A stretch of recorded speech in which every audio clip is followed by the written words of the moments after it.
বারাকাতুহু। কেমন আছেন আপনারা? আলহামদুলিল্লাহ। কোরআনের ভালোবাসায় একটু দাঁড়াবো সবাই। হ্যাঁ, আপনি বসেন।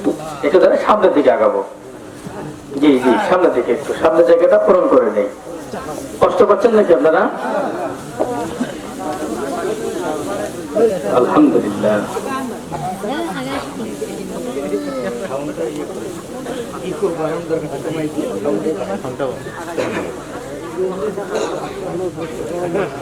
আসসালামু আলাইকুম ওয়া রাহমাতুল্লাহি ওয়া বারাকাতুহু।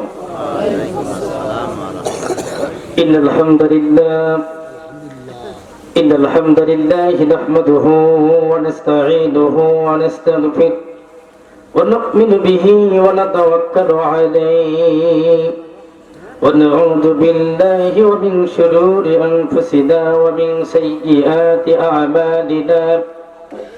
من يهده الله فلا مضل له ومن يضلل فلا هادي له ونشهد أن لا إله إلا الله وحده لا شريك له ونشهد أن سيدنا وسندنا وحبيبنا وطبيبنا وقلوبنا وطبيب أرواحنا ومولانا محمدا عبد الله ورسوله الذي أرسله بالحق بشيرا ونذيرا والداعيا إلى الله بإذنه وسراجا منيرا. فقد قال الله تعالى في كلامه المجيد والفرقانه الحميد. সবাই জবান ছেড়ে দিয়ে পড়ি আউযু বিল্লাহি মিনাশ الشيطان الرجيم بسم الله الرحمن الرحيم يا أيها الذين آمنوا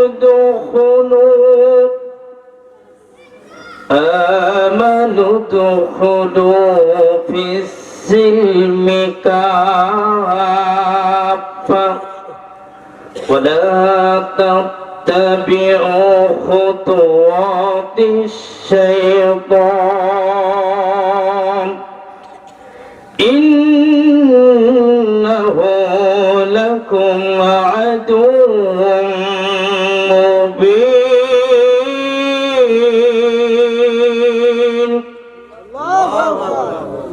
وقال رسول الله صلى الله عليه وسلم اللهم بارك لنا في رجب وشعبان وبلغنا رمضان. وقال تعالى في شان حبيبه ومحبوبه ومعشوقه إن الله وملائكته يصلون على النبي يا أيها الذين آمنوا صلوا عليه وسلموا تسليما. درود اللهم صل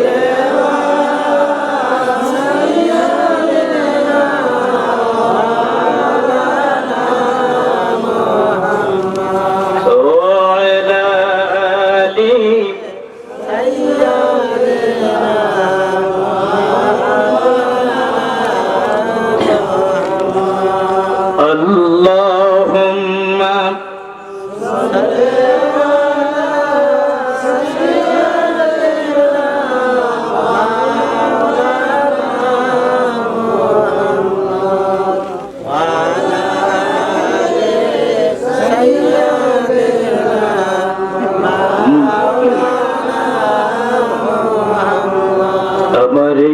মোদেরও সেই কামনা, আমার এই মনেরও সেই কামনা, সোনার মদিনা আমি সবুজ গম্বুজের কাছে একটু দাঁড়াবো, আমার প্রাণের প্রিয় নবীজিকে সালাম জানাবো। আল্লাহুম্মা সাল্লি আলা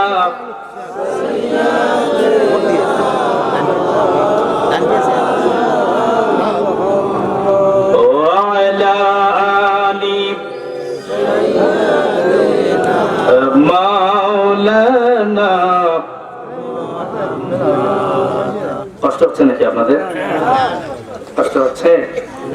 আসুন আল্লাহকে খুশি করার লক্ষ্যে আমরা একটু জিকির করি, লা ইলাহা ইল্লাল্লাহ, লা ইলাহা ইল্লাল্লাহ, লা ইলাহা ইল্লাল্লাহ, মহব্বতে লা ইলাহা ইল্লাল্লাহ, লা ইলাহা ইল্লাল্লাহ মুহাম্মাদুর রাসূলুল্লাহ সাল্লাল্লাহু আলাইহি সাল্লাম।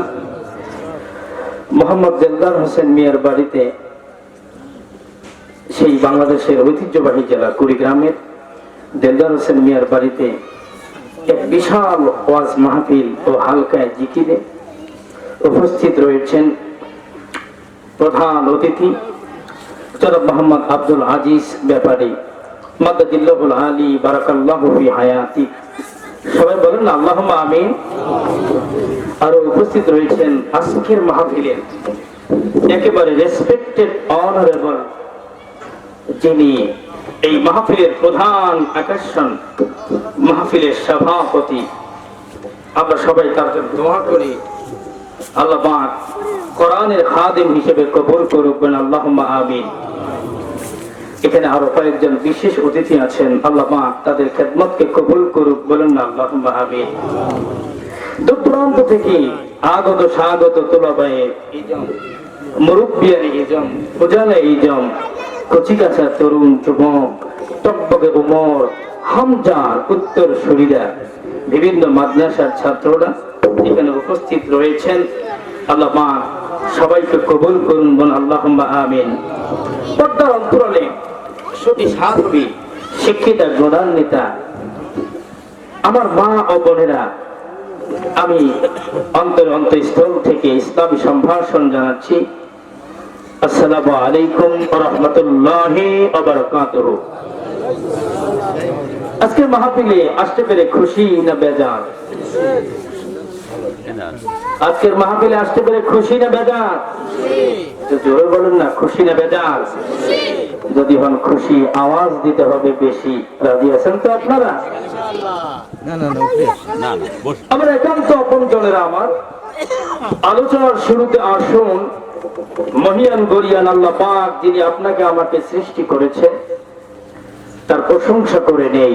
তিনি কেমন আল্লাহ, যিনি সৃষ্টি করেছেন আসমান জমিন, লৌহ কলম, চন্দ্র সূর্য, গ্রহ নক্ষত্র, ব্লাখল, বাবা আদম হাওয়া, জান্নাত জাহান্নাম, পৃথিবীর সব সৃষ্টি তিনি করেছেন, ঠিক কিনা? এই জন্য আসুন বিশ্ব নবী, যিনি যাকে সৃষ্টি না করলে আসমান জমিন, লৌহ কলম, চন্দ্র সূর্য, গ্রহ নক্ষত্র কোনো কিছুই সৃষ্টি করতেন না। আল্লাহ নবী, বিশ্ব নবী বলেন, লাম ইয়াকুন যালিকাল ওয়াক্ত লাউহুন কলামুন ওয়া শামসুন ওয়া নূরুন ওয়া জান্নাতুন ওয়া আদামুন ওয়া হাওয়া। সুবহানাল্লাহ। বাড়িতে গিয়ে বললেন সুবহানাল্লাহ। আল্লাহ নবী, বিশ্ব নবী বলেন, আমি নবীকে সৃষ্টি না করলে আদম আর হাওয়া, জান্নাত জাহান্নাম, পৃথিবীর কোনো কিছুই আল্লাহ পাক সৃষ্টি করতেন না। আল্লাহু আকবার। তাহলে নবীজির মর্যাদা আছে না নাই?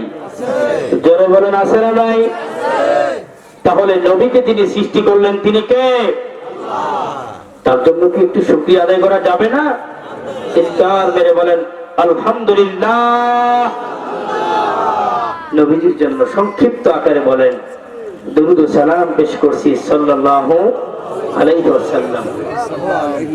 আমার একান্ত আপন অঞ্চলের আমার প্রাণের প্রিয় ভাইয়েরা, তাহলে যেই নবীকে পেয়ে আপনি আমি উম্মতে মুহাম্মাদের সার্টিফিকেট পেলাম, খুশি না বেজার? সেই নবীর জন্য মহব্বত আছে কি? সেই নবীকে যদি কেউ অপমান করে আপনার ঈমান কি টকবক করে নড়ে? তখন আপনার ঈমানের ব্যাটারিতে কি অবস্থা হয় সেটাই তো বোঝা বড় কাম্য, ঠিক কিনা বলেন? আমার একান্ত আপনজনেরা আমার, খুব বেশি কথা আমি বলবো না, খুব সংক্ষেপে আপনাদের থেকে বিদায় নিব ইনশাআল্লাহ। আমার আয়াত যেটা আমি তেলাওয়াত করেছি সূরা বাকারা থেকে 208 নম্বর আয়াত। আল্লাহ রাব্বুল আলামিন বলেন, ইয়া আইয়ুহাল্লাযীনা আমানু দুখুলু ফিস-সিলমি কাফা ওয়া লা তাত্তাবিউ খুতুওয়াতিশ শাইতান ইন্নাহু লাকুম আদুউম মুবিন। কি বললেন? আল্লাহ রাব্বুল আলামিন বললেন যে তোমরা ইসলামের ভিতরে ইনক্লুড হবে, প্রবেশ করবে একেবারে পরিপূর্ণভাবে। কিভাবে বলেন? পরিপূর্ণভাবে প্রবেশ করতে হবে। সূরা বাকারা অর্থ হলো গাভী। সূরা বাকারা অর্থ কি বলে? গাভী। এটা মাক্কি সূরা, মক্কায় অবতীর্ণ হয়েছে।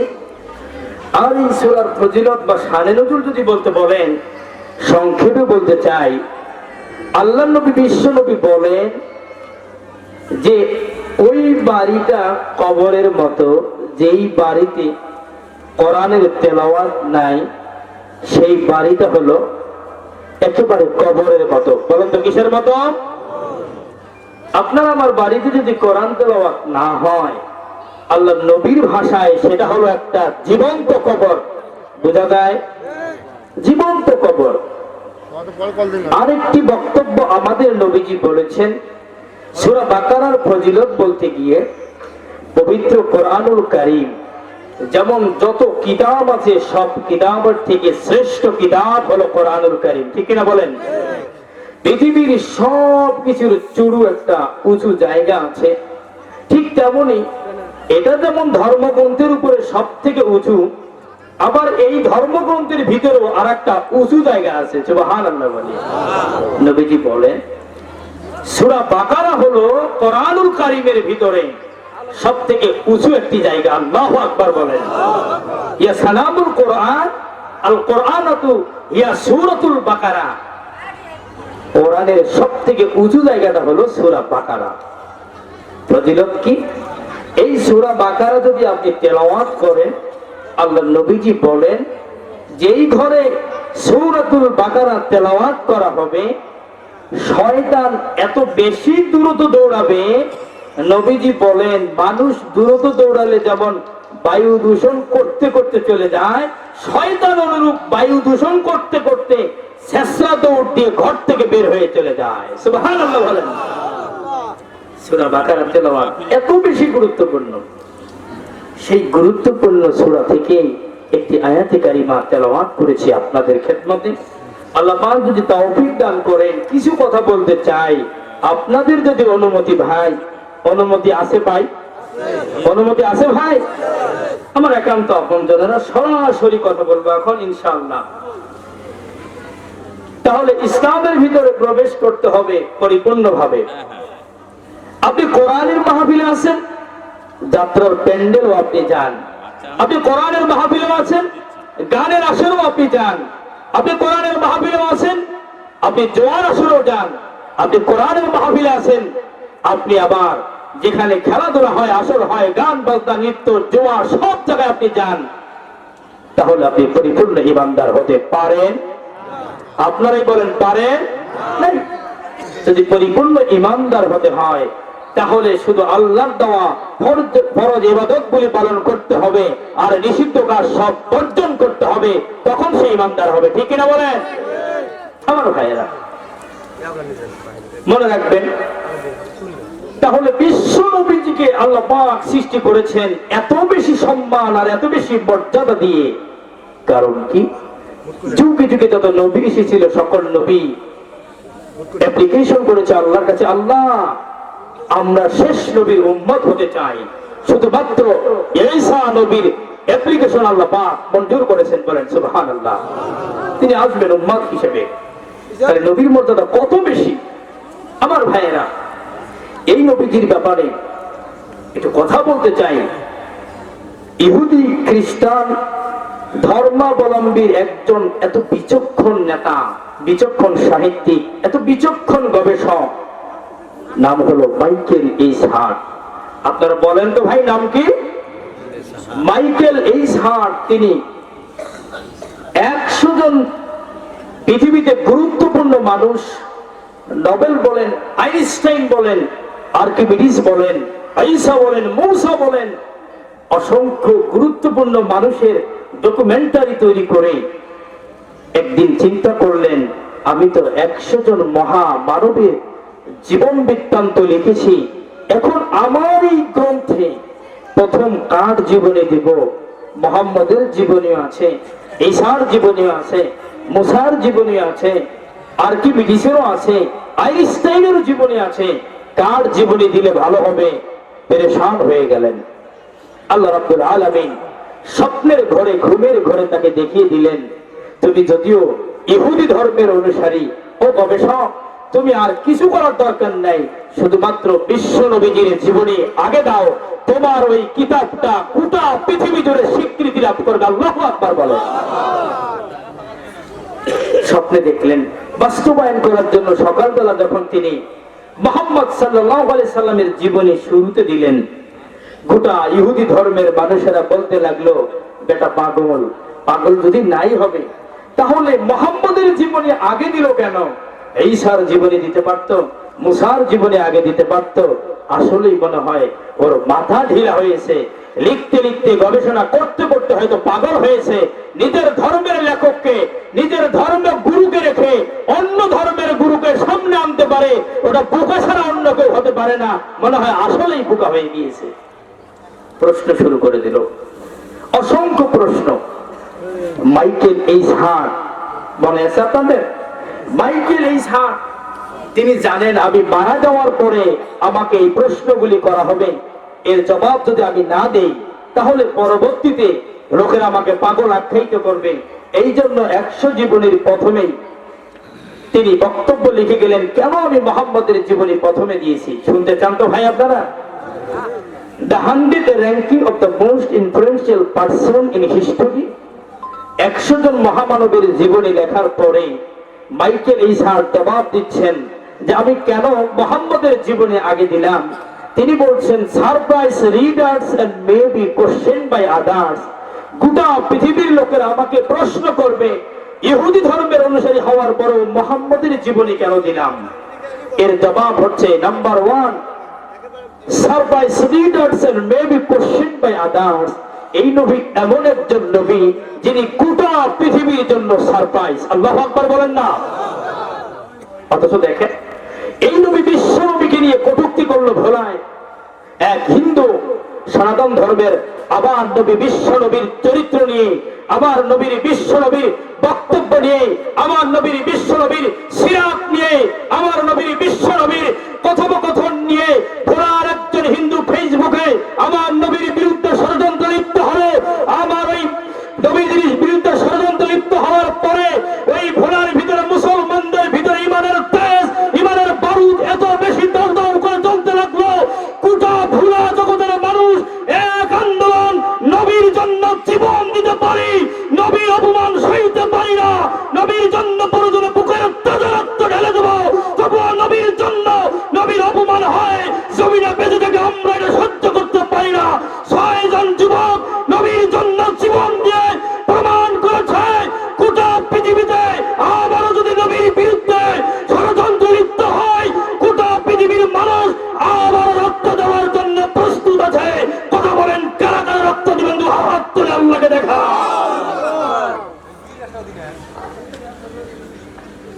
নবীজির অপমান সহ্য করবেন? করবেন।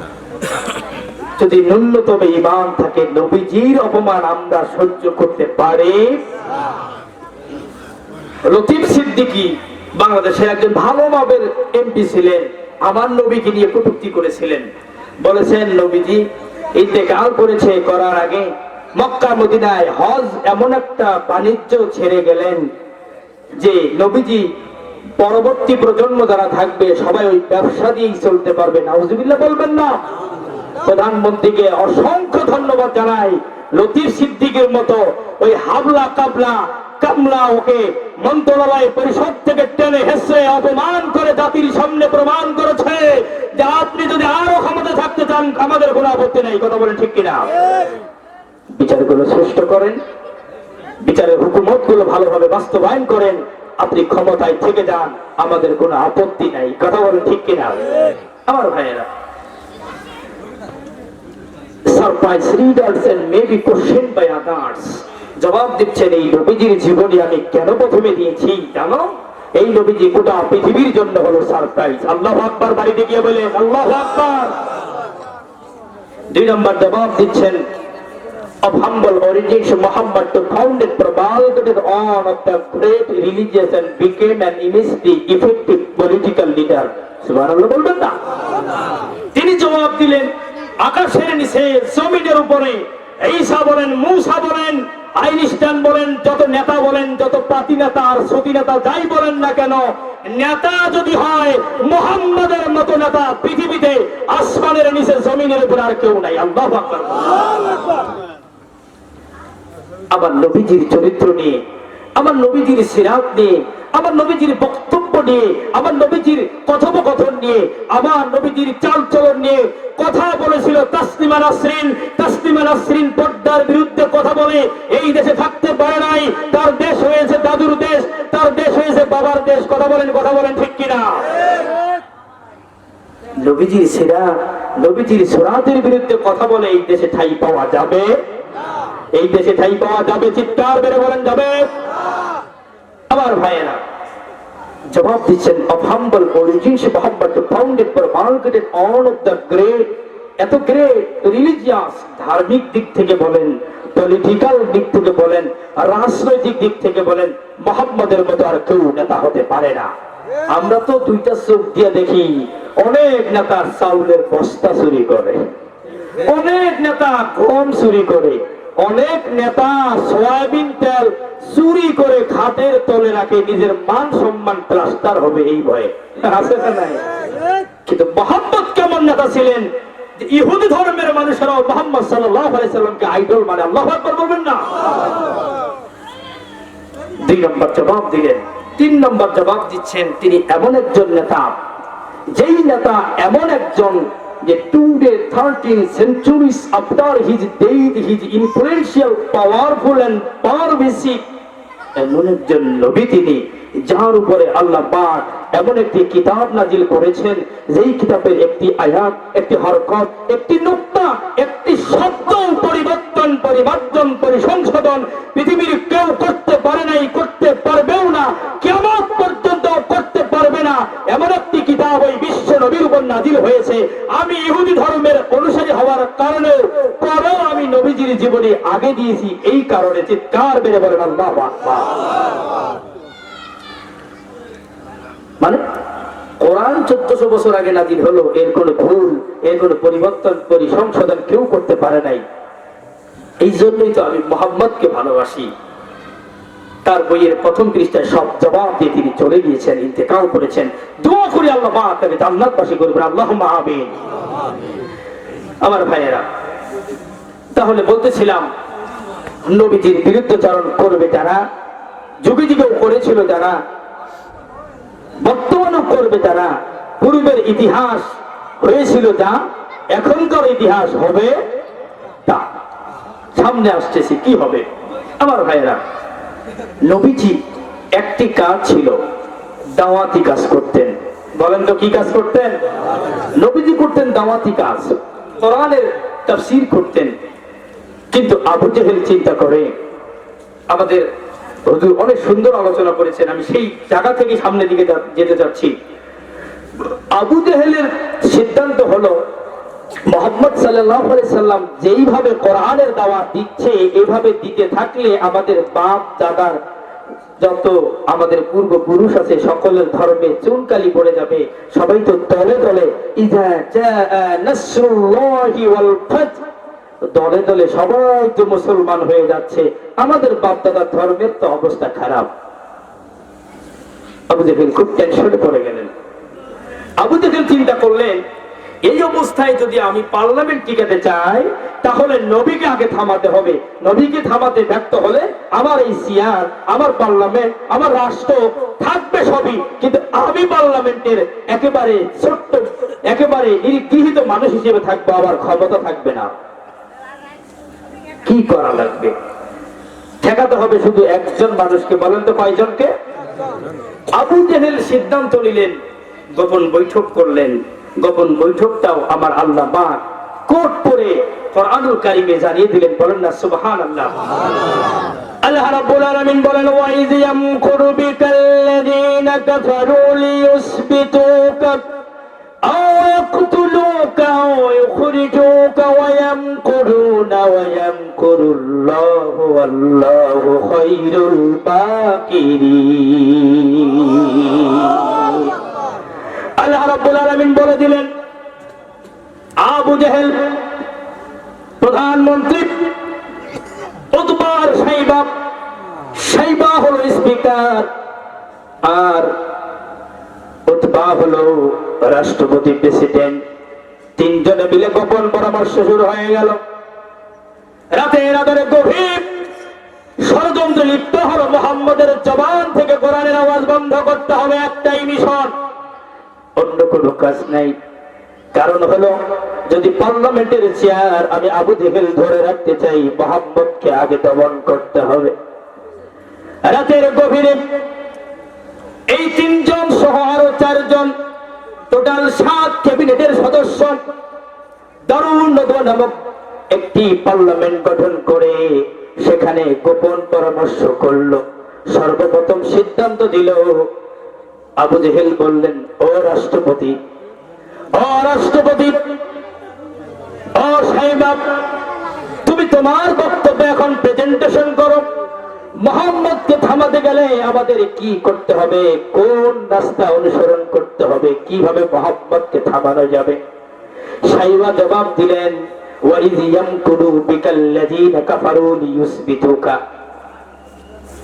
রাষ্ট্রপতি, প্রেসিডেন্ট প্রধানমন্ত্রীকে বললেন, ও প্রধানমন্ত্রী, অনুমতি যদি পাই আমার পক্ষ থেকে একটা বক্তব্য পেশ করতে চাই। প্রধানমন্ত্রী আবু জেহেল বললেন, বলো, তোমার বক্তব্য শুনবো এখন। যদি হয় মনোনীত, তাহলে তোমার বক্তব্যই আমাদের পার্লামেন্টে বাস্তবায়ন হয়ে যাবে। সাইবা বললেন, ও প্রধানমন্ত্রী আবু জেহেল, এই নবীজির জবান থেকে যদি কোরআন বন্ধ করতে চান, তাহলে তাকে আগে রশি দিয়ে বাঁধতে হবে, লিইউসবিতুকা পাকড়াও করতে হবে, শিকল দিয়ে বাঁধতে হবে, রড দিয়ে বাঁধতে হবে, রশি দিয়ে বাঁধতে হবে। আপনার সর্বাত্মক প্রচেষ্টা করতে হবে, যেখানেই মুহাম্মদকে পাবেন সেখানেই মুহাম্মদকে ধরে বেঁধে আটকায় রাখতে হবে। উতবা হলো রাষ্ট্রপতি। উতবা আবার ভেড়া দিল প্রধানমন্ত্রী, না, খবরদার, মুহাম্মদের এত বেশি জনপ্রিয়তা, এই জনপ্রিয়তায় যদি তাকে আপনি অ্যারেস্ট করেন, যদি রশি দিয়া বেঁধে নিতে চান, তাহলে মক্কার জনগণ আমাদের বাড়ি ভিটে ছাড়া করে দেবে, আমাদেরকে মক্কায় ভালোভাবেও থাকতে দিবে না, আমাদের সব কিছু তারা জ্বালিয়ে পুড়িয়ে দিবে, আমরা মক্কায় থাকতে পারবো না। তার চেয়ে বরং এই জনপ্রিয় ব্যক্তিটাকে ধরে আটকায় রাখার দরকার নাই, অন্য আরেকটি ষড়যন্ত্র করা দরকার, কিভাবে মুহাম্মদকে দমানো যায়। প্রথম যে পদ্ধতি স্টেপ, সেটা বন্ধ হয়ে গেল। উতবা যে পরামর্শ দিলেন, সেই পরামর্শটা কাজে লাগলো না। কারণ কি? জনপ্রিয়তা বেশি। জনপ্রিয়তা বেশি হলেও সমস্যা, ঠিক কিনা বলেন? আল্লাহ রাব্বুল আলামিন বলেন, قال يوسف لأبيه يا أبت إني رأيت أحد عشر كوكبا والشمس والقمر رأيتهم لي ساجدين।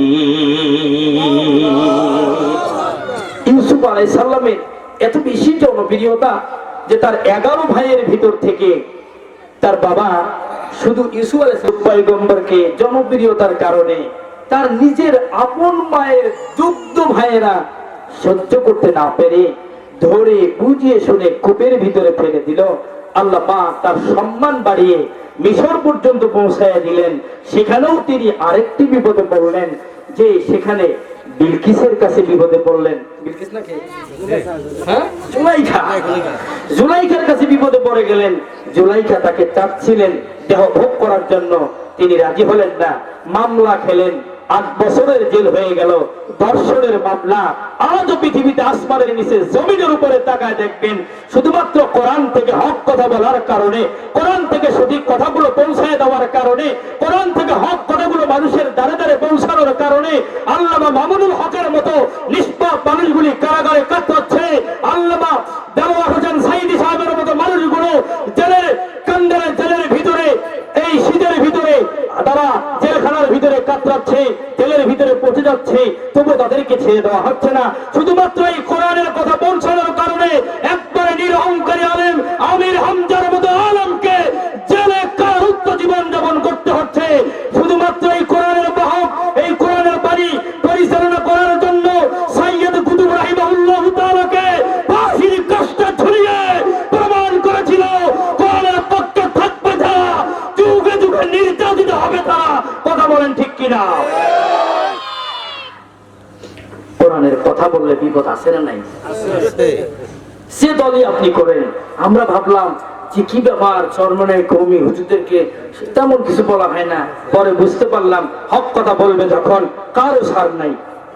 এই জন্য আমাদের বড় হুজুর আরো 20 বছর আগে বলে গেছেন যে আজকে মনে করতেছেন আপনাকে ধরে না, কিন্তু দেখবেন একদিন কাউকেই ছাড়বে না। কথা বলেন না কেন? আর কাছে আপনাদের আমার ভাইয়েরা, তাহলে কথা বলতেছিলাম,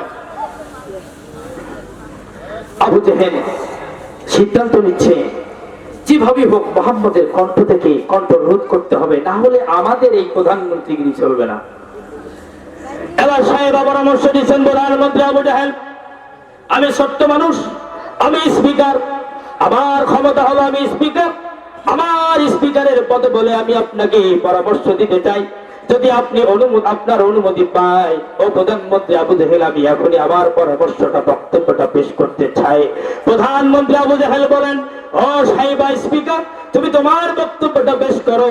যদি পছন্দ হয়, মনোনীত হয়, তাহলে শুনে নাও, তোমার বক্তব্য অনুযায়ী মুহাম্মদের উপরে কার্যক্রম চালানো হবে। এবার সাহেবা বলে, ও আবু জেহেল প্রধানমন্ত্রী, আমি বলতে চাই যে ওনাকে লিউসবিতুকা ধরে আটকে রেখে লাভ হবে না। আও ইয়াকতুলুকা, যেখানেই পাবেন মুহাম্মদকে ধরে হত্যা করে দিবেন।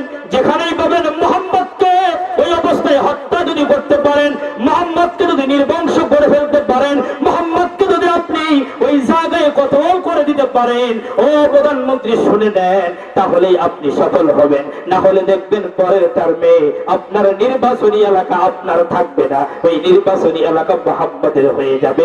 অতএব একটাই কাজ, মুহাম্মদকে পাবেন যেখানে, হত্যা করবেন ঠিক সেখানে। চিৎকার মেরে বলেন না নাউযুবিল্লাহ।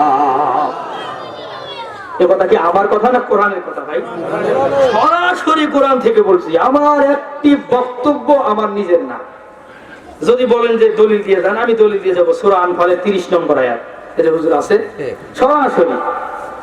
সরাসরি কোরআন থেকে কথা বলছি।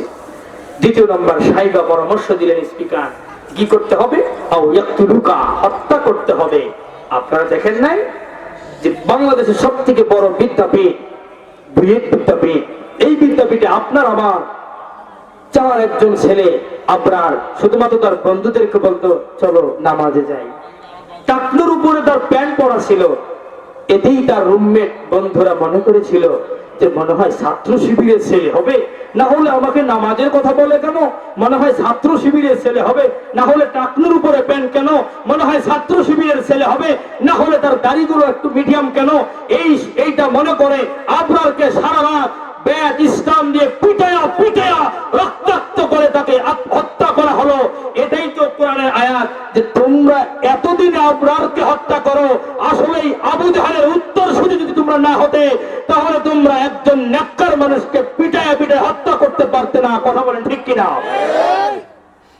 শুধুমাত্র একটাই কারণ, নামাজের জন্য ডাকে, মনে করে অমুক দলের লোক, এই জন্য তাকে হত্যা করা হয়েছে। আসলে কি জানেন, এই হত্যা তো তারা করে নাই, এই সরাসরি জেনারেটর তো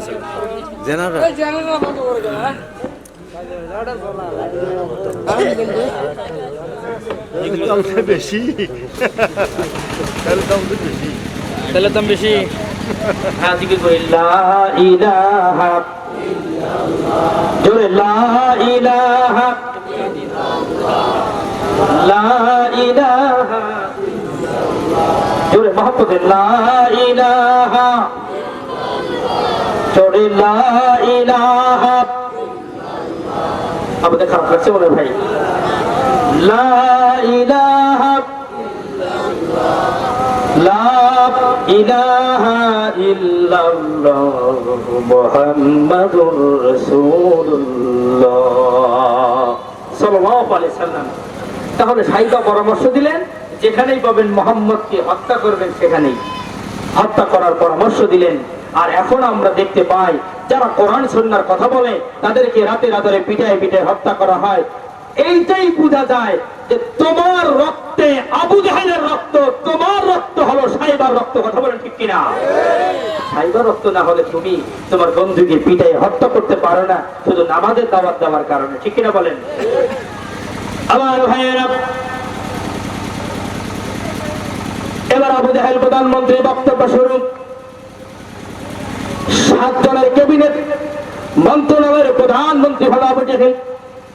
আবু জাহেল সাইবাকে বললেন তোমার বক্তব্য আমি নিতে পারলাম না।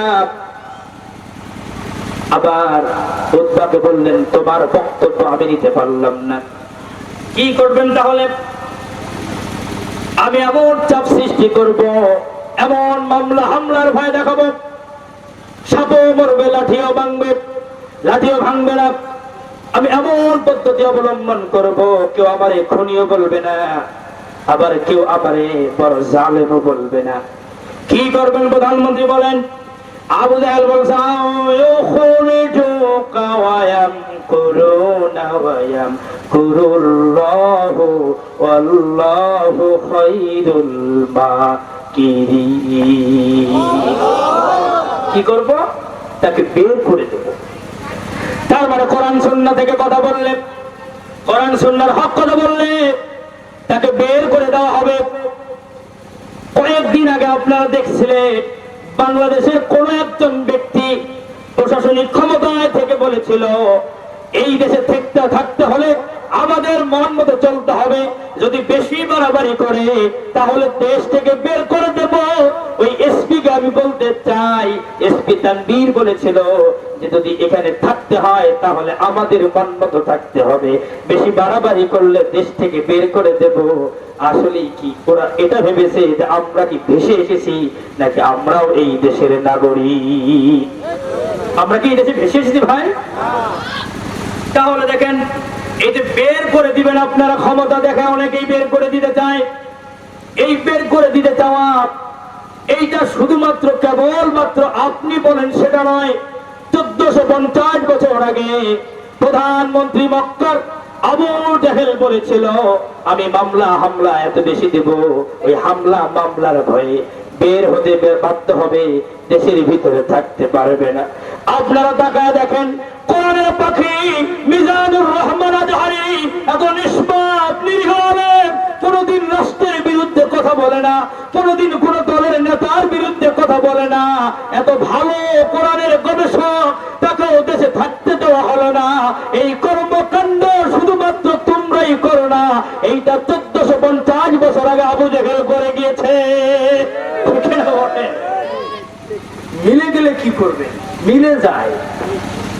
কোরআন যদি এত বছর আগের কোরআন দিয়ে যদি মিলে যায়, কিছু করার আছে ভাই? কিছু করার নাই। আমার ভাইয়েরা, ষড়যন্ত্র চলছে, মোহাম্মদকে দমন করতে হবে।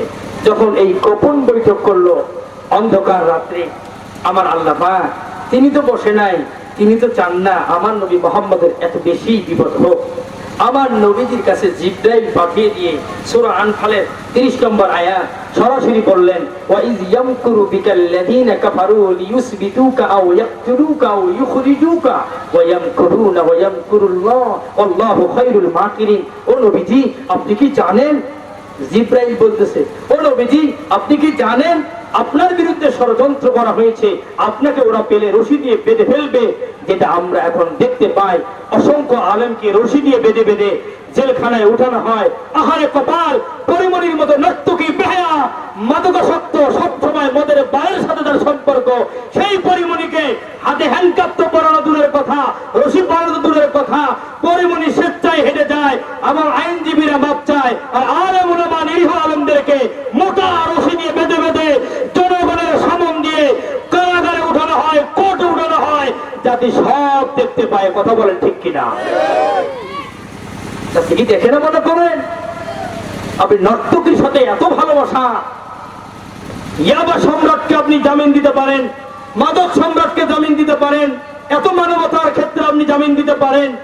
বৃদ্ধ বয়সের 86 বছরের একটা বৃদ্ধ কোরআনের পাখি, 50 বছরের কোরআনের খাদেম, কোরআনের খেদমত করতে করতে জেলের কাস্টে জীবনটা চলে যাওয়ার মতো আপনার মনে কি একটু কমায়া হয় না যে এই বুড়া মানুষটাকে একবারের জন্য আমরা উন্মুক্ত ময়দানে ছেড়ে দেই, কয়টা দিন আর বাঁচবে? এই ভালো কাজটা কি আপনার মানবতায় বাঁধে না?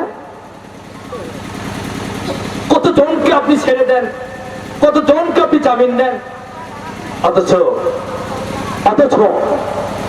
এই গান বাজনা নর্তকী ফাইটটা যায় গান দিয়া, মন্ত্রণালয়ের চেয়ার পাওয়া যায়, কোরআনের ইনিল হুকমু ইল্লা লিল্লাহ আয়াতের তাফসীর করলেই জেলখানায় বসে বসে মরতে হয়। তার মানে বুঝা গেল কর্মকাণ্ড তোমাদের 22 সালে 21 সালের নতুন হতে পারে, এই কর্মকাণ্ড তোমাদের নয়, একেবারে 1450 বছর আগের আবু জাহেলের উত্তরসূরি তোমরা। তা না হলে এমন কর্মকাণ্ড তোমরা করতে পারতে না। ঠিক কিনা বলেন? কষ্ট পাচ্ছেন আপনারা? আমার ভাইয়েরা, আবু জাহেল প্রধানমন্ত্রী দারুন নদওয়া বৈঠকের সিদ্ধান্ত বাতিল হয়ে গেল, কারণ জিব্রাইল নবীজিকে সব জানিয়ে দিলেন তারা তোমার বিরুদ্ধে ষড়যন্ত্র করতেছে। নবীজি তুমি প্রস্তুতি গ্রহণ করো, নবীজি তোমাকে সাবধান অবলম্বন করতে হবে, না হলে বড় বিপদ তোমাকে পড়তে হবে। বিশ্ব নবীজি সাবধানতা অবলম্বন করলেন। এই দিকে যাব না ভাইয়ের আমার, এবার আসেন সামনের দিকে যেতে চাই। আবু জেহেল চিন্তা করলেন এই গোপন বৈঠক দিয়ে কাজ হলো না, নতুন আর একটা সিদ্ধান্ত নিলেন। এবার চিন্তা করলেন কি জানেন? আবু জেহেল সিদ্ধান্ত নিলেন যে ধরেও কাজ হবে না, হত্যা করেও কাজ হবে না, তাকে বের করে দিলেও কাজ হবে না, এত বেশি জনপ্রিয়তা, তাহলে কি করতে হবে? আবার আমার নেতাকর্মী যারা আছে তারাও তার কাছে যাইতে চায় না, তাহলে করতে হবে কি? টেনশনে আছে না নাই বলেন? এবার আবু জেহেল সিদ্ধান্ত নিলেন যে আমার এই পার্লামেন্টেরিয়ান মেম্বার চেয়ারম্যান এদেরকে দিয়ে কাজ হবে না, এমপি মন্ত্রী দিয়ে কাজ হবে না, আমার করতে হবে যেটা অদূর গ্রামের এক পাতি নেতা, তার সাহস বেশি, দিনে রাতে পাইলেই ইচ্ছা করলেই মানুষকে খতম করতে পারে, হত্যা করতে পারে, বুকে কোনো ভয়, এত বেশি সাহস যে মানুষকে হত্যা করতেও তার একটু চিন্তাও করা লাগে না, দর্শন করতে একটু চিন্তাও করা লাগে না, ওপেন সিক্রেটে চলাফেরা করে, এমন পাতি নেতা আছে না নাই ভাই? এমপি মন্ত্রী চেয়েও মাঝে মাঝে এমন পাতি নেতার মাস্তানি দেখা যায়, মনে হয় যে ওটাই মনে কত বড় এমপি মন্ত্রী। কথা বলেন ঠিক কিনা? বলে না বাসের চেক কোনছে বড়, আছে না নাই? ঠিক এখন আবু জেহেল চিন্তা করলেন আমি এবার পারমিশন চালাবো, যেই অপারেশনটা চালাবো আমার পার্লামেন্টেরিয়ান কাউকে দিয়ে চালাবো না, চালাবো একেবারে গ্রামের সব থেকে সাহসী যুবক। ডাকা হলো, অ্যাপ্লিকেশন জমা পড়লো।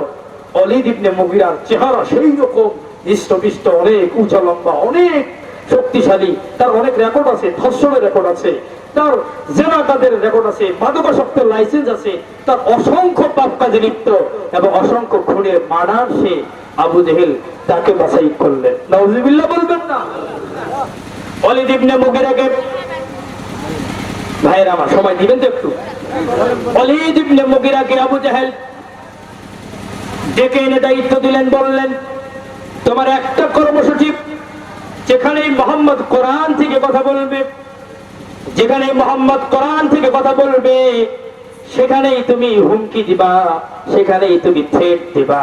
আর তুমি যদি থ্রেট দিতে পারো আর মোহাম্মদের জবান থেকে যদি কোরআনটা থেমে যায়, তাহলে তোমাকে বিনা ভোটে, বিনা লড়াইয়ে, বিনা যুদ্ধে তোমাকে তোমার ওই আঞ্চলিক এলাকায় বিনা ভোটে আমি আবু জেহেল প্রধানমন্ত্রী, আমি টেকনোক্রেট মন্ত্রী, 10% মন্ত্রণালয়ের মন্ত্রী বানানো যায়।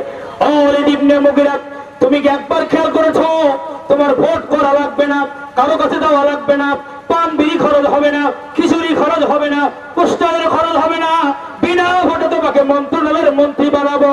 যদি তুমি বিশ্বনবী জনাবে মুহাম্মদ সাল্লাল্লাহু আলাইহি ওয়াসাল্লামের জবান থেকে কোরআনের আলোচনা বন্ধ করতে পারো, তাহলে তোমার আমি মন্ত্রী বানাবো। ওয়ালিদ ইবনে মুগিরা চিন্তা করে, বাপরে বাপ, আমি এলাকার একটা গ্রামের ছেলে, আমার তেমন দাম নাই, আমার মন্ত্রী বানাবে, এটা তো বিশাল ব্যাপার। তাও শুধু একটা নিরীহ দুর্বল মুহাম্মদের জবান থেকে কোরআন বন্ধ করে দিলেই আমাকে মন্ত্রী বানাবে, রাতারাতি এত বড় নেতা হবো, এটা কে না চায় ভাই বলেন? মনে আছে ভাই, কে না চায়? এখন মুহাম্মদ সাল্লাল্লাহু আলাইহি ওয়াসাল্লাম কোরআন তেলাওয়াত করতেছেন, কোরআনের তাফসীর করতেছেন।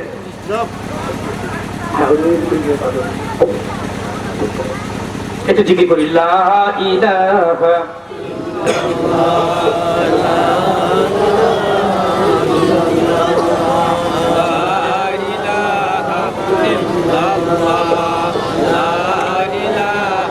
لا إله إلا الله محمد رسول الله صلى الله عليه وسلم। এখন ওয়ালিদ ইবনে মুগিরা চিন্তা করে, বিনা ভোটে বিনা খরচে আমি মন্ত্রী হব, আর এই দুর্বল, যার পোশাক দুর্বল, যার পরিচ্ছদ দুর্বল, যার শক্তি নাই, একটা মোহাম্মদের মতো মানুষ, তার মুখ থেকে কোরআন থামাই দিবে, এটা ব্যাপার হলো? তিনি অপারেশনে নেমে গেলেন। মুহাম্মদ সাল্লাল্লাহু আলাইহি ওয়াসাল্লাম তাবুতে কোরআন তেলাওয়াত করতেছেন, একেবারে তরবারি নিয়ে হাজির। ও মুহাম্মদ, আজ থেকেও আমি ওয়ালিদ ইবনে মুগিরা গোটা মক্কা মদিনা শাসন করছি। আমি প্রধানমন্ত্রী আবু জেহেল আমাকে দায়িত্ব দিয়েছেন, আপনি যেখানেই কোরআনের আলোচনা করবেন, আমি ওয়ালিদ ইবনে মুগিরা সেখানে হাজির হয়ে আপনার আলোচনা বন্ধ করে দেব। বলবেন না? কারণ ওয়ালিদ ইবনে মুগিরা এইভাবে বলতেছে, মুহাম্মদ সাল্লাল্লাহু আলাইহি সাল্লাম তেলাওয়াত করতেছেন, বলতেছেন আপনার কানে কথা যায় না? ও নবীজি, আপনি খোদার কসম করে বলছি, আপনি কোরআনের আওয়াজ বন্ধ করে দিন, না হলে কিন্তু আপনার সাথে আমার বোঝা মনে হবে। নবীজি আমার নিরীহ মানুষ চলে গেল। দ্বিতীয় দিন এবার আরাফায় আবার নবীজি কোরআন তেলাওয়াত করতেছেন সাহাবায়ে কেরামদেরকে নিয়ে। ওয়ালিদ ইবনে মুগিরা দায়িত্ব পালন করার জন্য তরবারি নিয়ে নবীজির সামনে নবীজিকে বলে, ও নবীজি, আপনাকে নিষেধ করে দিয়েছিলাম কোনদিন কোরআনের বক্তব্য দিবেন না, কোরআনের আলোচনা করবেন না, তবু আপনার কি হলো? আপনি কেন কোরআন থেকে কথা বললেন? আপনি কি আমার কথা শোনেন না? নবীজি সেদিন চুপ করে ওই আরাফা থেকে চলে গেলেন। তৃতীয় দিন নবীজি আবার মক্কায় যখন কোরআন পড়তেছিলেন, একটি ঘরের ভিতরে ওয়ালিদ ইবনে মুগিরা সেটাও শুনতে পেয়ে ওয়ালিদ ইবনে মুগিরা সরাসরি রাসূলের সামনে গিয়ে বলে, ও রাসূল, এই যে আমার ঘাড়ের উপরে তরবারি, আপনার জবান থেকে যদি আর একটা কোরআনের আয়াত যদি আপনি তেলাওয়াত করেন, খোদার কসম করে বলছি নবীজি, এই মুহূর্তে আমার এই তরবারি আপনার ঘাড় কর্তন করে আপনাকে শহীদের মর্যাদা দান করবে, আপনাকে একেবারে মৃত্যুর উপরে ঠেলে দেবে। আপনি এখনই এই মুহূর্তে কোরআনের আওয়াজ বন্ধ করে দিন। নবীজি আমার চোখের পানি ছেড়ে দিলে, নবীজি চোখের পানি ছেড়ে দিয়া একটু উপরের দিকে তাকালে, ওয়ালিদ ইবনে মুগিরার কপালের দিকে তাকালে দেখতে পেলে ওয়ালিদ ইবনে মুগিরার কপালে একটা চিহ্ন দেখে আমার নবীজি বিশ্ব নবীজি ওয়ালিদ ইবনে মুগিরাকে ডাক দিয়ে বললেন, ওয়ালিদ, তুমি কি জানো না তুমি যে আমি নবীজির কোরআনের বিরুদ্ধাচরণ করো? আমি তোমার কপালে এই মাত্র দেখে আমি বুঝতে পারলাম তুমি বৈধ বাবার সন্তান নাও, তুমি হইলা অবৈধ বাবার চারুর সন্তান। ঝগড়া যখন লাগে, মারামারি যখন লাগে, বিপক্ষ দল যদি নিজ থেকে উপরে উঠে পারে তুমি চারুর সন্তান, বলেন তো রাগ কমে না পারে? আপনারাই বলেন ভাই, রাগ কমে না পারে? পারে না? তাহলে ওয়ালিদ ইবনে মুগিরার এই তরবারি কি এখন পিছনে যাবে, নাকি একেবারে মুহাম্মদের কল্লা আলাদা হবে? বলে আলাদা হওয়ার কথা। বলে তুমি তো আমাকে হত্যা করবে, ঠিক আছে করো, কিন্তু আমি নবীজি যে বলেছি তুমি চারুর সন্তান, এটার আগে প্রুফ করো, এটার আগে প্রমাণ তুমি নিয়ে আসো। প্রমাণ যদি নিয়ে আসতে পারো, যদি আমি মিথ্যা বলে থাকি আমার কল্লা আলাদা করে দিও, আমি নবীজির পক্ষ থেকে কোনো দাবি থাকবে না। কিন্তু তুমি যদি যারা সন্তান হয়ে থাকো, তাহলে তুমি কি করবে সেটা বলো। সুবহানাল্লাহ বলবেন না? তাহলে জারজ কিনা অবৈধ কিনা এটা জানার জন্য যেতে হবে মায়ের কাছে অথবা বাবার কাছে, ঠিক কিনা বলেন? আমি আলোচনায় এখনো যাইনি, আমার আয়াতে আমি এখনো যাইনি, একটু মনোযোগ দিতে হবে ভাই। সংক্ষেপে বলছি ভাইয়ের আমার, ওয়ালিদ ইবনে মুগিরাকে নবীজি বললেন বাড়িতে যাও, তোমার মায়ের কাছে তুমি আগে জিজ্ঞাসা করো তুমি বৈধ না অবৈধ। সংক্ষেপে বলে দিচ্ছি, বাড়িতে চলে গেল, মায়ের কাছে গিয়ে মাকে ডেকে বলে, মা, ও বাবা, 26টা বছর হলো কত জনকে আমি খুন করেছি, কত মেয়েকে আমি ধর্ষণ করেছি, কত মানুষের টাকা আমি মেরে খেয়েছি, আমি কত যে মদ খেয়েছি, আমার মতো এত সাহসী, এত টকটকে, এত সাহসী, এত বড় যুবক আর তেমন কেউ নাই। আমি ওয়ালিদ ইবনে মুগিরা সব সময় যেই কাজ করতে যাই, যে অপারেশন করতে যাই, সাকসেসফুল হয়ে যাই। আজকে আমি ওয়ালিদ ইবনে মুগিরা কেন ব্যর্থ হলাম, কেন আমার বিফলতা হলো? ও মা, আমি জানতে চাই যে আমার জন্ম নিয়ে কথা হয়েছে, ও মা আপনি আজকে বলে দিবেন যে আমার জন্মটা বৈধ না অবৈধ। এবার মা বলতেছে, 26টা বছর থেকে তুমি এতটা লড়াই করলে, এত জায়গায় মারামারি করলে, কোনদিন আমার প্রশ্ন করো নাই, আজকে তোমার কি হলো, কেন তুমি তোমার জন্ম নিয়ে আমার প্রশ্ন করো? এবার ওয়ালিদ ইবনে মুগিরা বলে, মা আমি আমার বিশ্ব নবী নবীজির কোরআন বন্ধ করার জন্য, জবান থামায় দেওয়ার জন্য আমি মিশরে নেমেছিলাম, আর আমার ওই নবীজি আমার কপাল দেখে জানিয়ে দিলেন তুমি অবৈধ বাবার সন্তান। এবার মা চিন্তা করে, নবীজি যেহেতু বলে ফেলেছে, এই মুহূর্তে আমি মা নবীজিকেও মিথ্যাবাদী বানাতে পারি না, আবার আমার যেই সত্য কথা এটাকেও গোপন করতে পারি না। এবার ওয়ালিদ ইবনে মুগিরাকে ডাক দিয়া বলে, মা, বাবা শোনো, তোমার বাবা যখন মুহাজির হিসাবে, যখন বণিক হিসাবে অন্য প্রান্তে চলে গিয়েছিল, ঠিক ওই মুহূর্তে আমার বাড়ির পাশ দিয়ে একটা বণিক যাচ্ছিল, পানি খাওয়া লাগবে, পানি খাওয়ার জন্য যখন আবার ঘরে আসলো, আমি পানি যখন পান করালাম, ওই লোকটার চোখের দিকে তাকাতেই আমার শরীরে কেমন যেন একটা পরিবর্তন হয়ে গেল, আর সঙ্গে সঙ্গে আমরা আল্লাহকে ভুলে গিয়া, রাসূলকে ভুলে গিয়া, তোমার বাবার কথা ভুলে গিয়া ওই বণিকের সাথে আমি মিলনে জড়ায় গেলাম, আর ওই মিলনের ফল যেটা হয়েছে সেটাই হলো তুমি ওয়ালিদ ইবনে মুগিরা। নাউজুবিল্লাহ বলবেন না? এই কথাটা আমি কি বলে বললাম নাকি? আসেন দলিল দেই। আল্লাহ রাব্বুল আলামিন কোন কথা কোরআন সুন্নাহ ছাড়া একটা কথা বলবো না ইনশাআল্লাহ।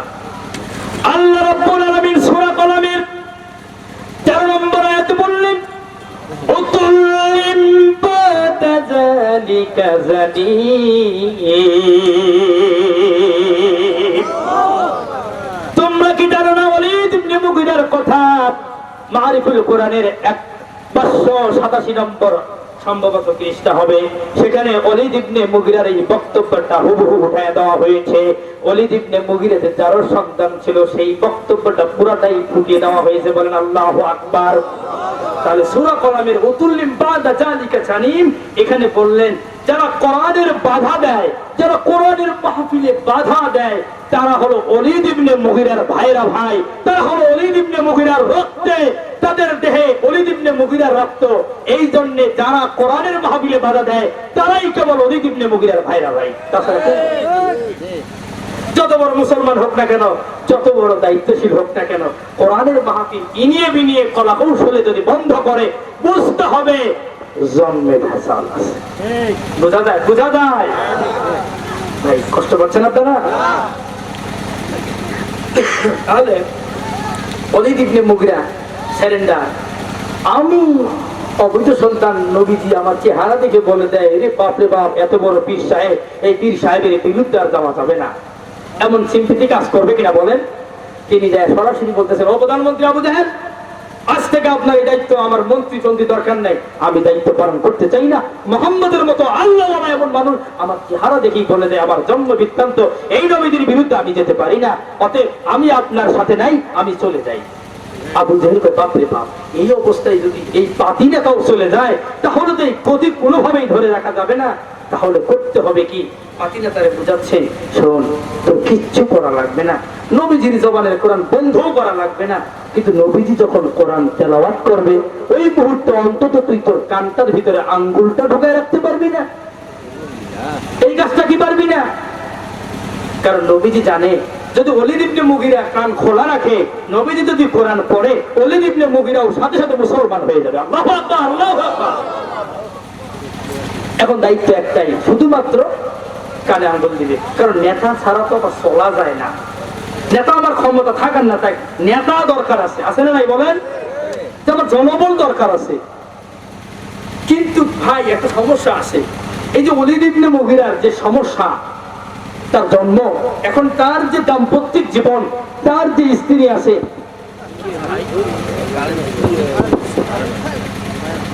লা ইলাহা লা ইলাহা লা ইলাহা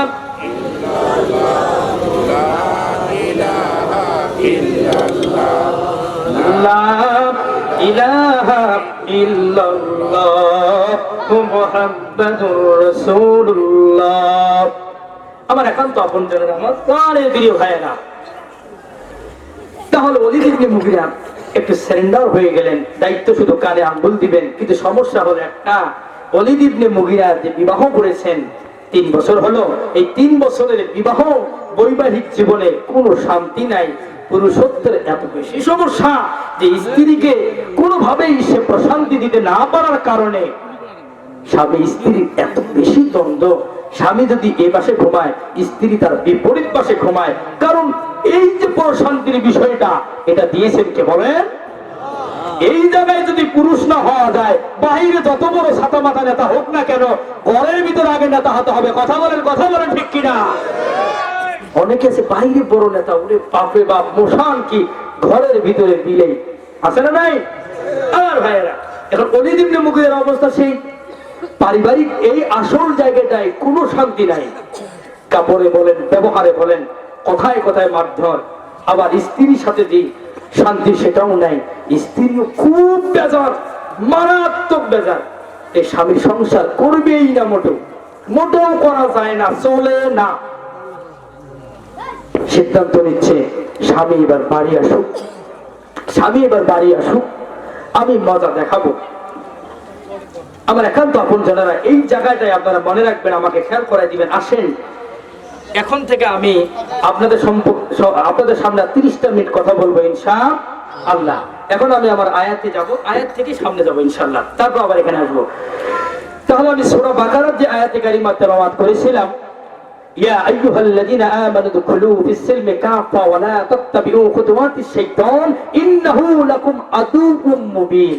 আল্লাহ পাক বলেছেন যে ও ঈমানদারেরা, ও নবীজি আপনি বলে দেন ঈমানদারেরা যাতে করে প্রবেশ করে পরিপূর্ণ হয়ে গানের আড্ডাতেও, জুয়ার আড্ডাতেও, মাহফিলেও থাকবে, এটা হতে পারে না। যদি ঈমানদার হতে হয় তাহলে পরিপূর্ণভাবে ঈমানদার হওয়া লাগবে। রাজি আছেন তো আপনারা? এবার আসে আমানু, এই আমানু শব্দটির আমি একটু ব্যাখ্যা করব আপনাদের সামনে।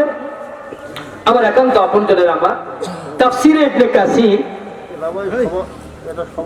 ইবনে কাসিরের ভিতরে আল হাফেজ ইবনে কাসির আদ-দামাশকি রাহিমাহুল্লাহু তাআলা, ভাই একটু মনোযোগ দেওয়া লাগবে। এই ইবনে কাসিরের ভিতরে বললেন আমানু, এইটার ব্যাখ্যা হলো যারা নামাজ পড়ে, রোজা করে, হজ করে, যাকাত দেয়, এরা ঈমানদার। তাফসীর আলুসির ভিতরে, রুহুল মাআনির ভিতরে বললেন না, নামাজ পড়ে, রোজা করে, যাকাত দেয়, হজ আদায় করে, গানের আসর ভেঙ্গে দেয়, জোয়ার আসর ভেঙ্গে দেয়, গানের প্যান্ডেল ভেঙ্গে দেয়, সুদের কারবার বন্ধ করে দেয়, সেই হলো প্রকৃত ঈমানদার। এক একজনের ব্যাখ্যা এক এক রকম। আমার ভাইয়েরা, প্রত্যেকটি ব্যাখ্যাই সঠিক। আসুন আমি বাস্তবিক ছোট্ট একটি করবেন বপন করার আগে বলেন তো, আপনি এই পাটের বীজ যে আপনি নেবেন, দুর্বল কম দামি বীজ পেলেও নেবেন, নাকি বেশি দামি ভালো সুরক্ষিত সুন্দর ভালো যেটা ভালো ফল দিবে ভালো গাছ হবে সেই বীজটা আপনি কিনবেন? বলেন, সব থেকে ভালো বীজ যেটা সেটা আপনি কিনবেন, এটাই তো কথা নাকি? তা আপনি চলে গেলেন বীজ কেনার জন্য কুড়িগ্রাম শহরে সব থেকে বড় খাদ্য গোদামে, সেখানে গিয়ে আপনি বীজ কিনলেন। এই বীজ কেনার পরে আপনি যখন আসলেন, বীজ কেনার পরে আপনি যখন আসলেন, এখন এই বীজটা আপনি দেখেন, একটু উদাহরণ নেন, যদি একটা ডিম অর্থাৎ 16-17টা ডিম যদি পচা হয়, তখন বলে যে ওই পুরো তাটাই নষ্ট পচা। যদি কোনো পরিবারের 2-3টা ছেলে মেয়ে খারাপ হয়, দুষ্ট হয়, বলে ওই বংশটাই পচা খারাপ, ঠিক কিনা বলেন? তাহলে আপনি বীজ নির্বাচন করার আগে সব থেকে দামি এবং ভালো বীজটা নির্বাচন করেছেন। আল্লাহ রাব্বুল আলামিন বলেন, আহাসিবান নাসু আইয়ুতরাকু আইয়াকুলু আমান্না ওয়া হুম লা ইফতানুন। আল্লাহ রাব্বুল আলামিন বলেন, আইয়াকুলু আমান্না, এ দুনিয়ার মানুষেরা তোমরা বলবে যে আমরা ঈমান এনেছি আর আমি আল্লাহ পাক ওই কথা বিশ্বাস করে জান্নাতে দিব। আমি আল্লাহ এত বোকা না, আমি আল্লাহ এত বোকা না। ও বান্দা, আইয়ুতরাকু আইয়াকুলু আমান্না, মুখের জবানে আমি ঈমান এনেছি এ কথা বললেই হবে না, আগে তোমাকে পরীক্ষা দিতে হবে।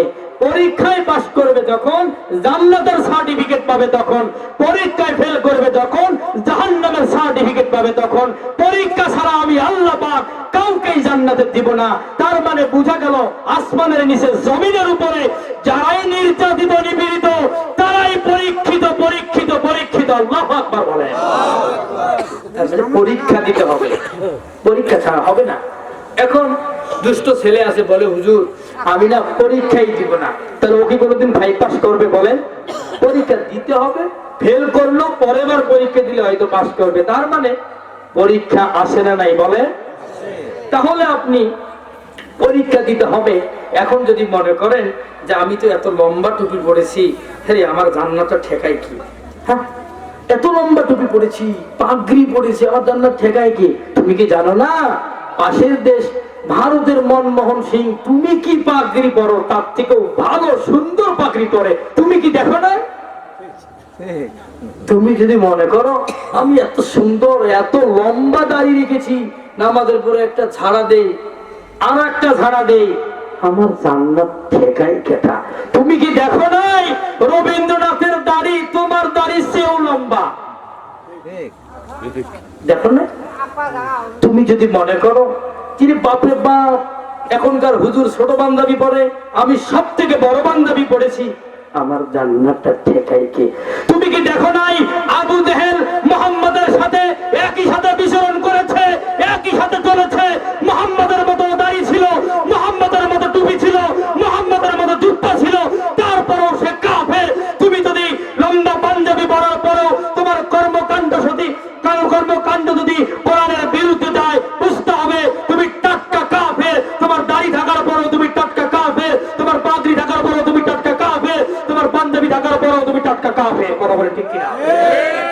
এটা কি তুমি বুঝো না? এখন আবার এক গ্রুপ বলবো, হুজুর আমি তো নামাজ পড়ি, আমার জান্নাত ঠেকাই কি?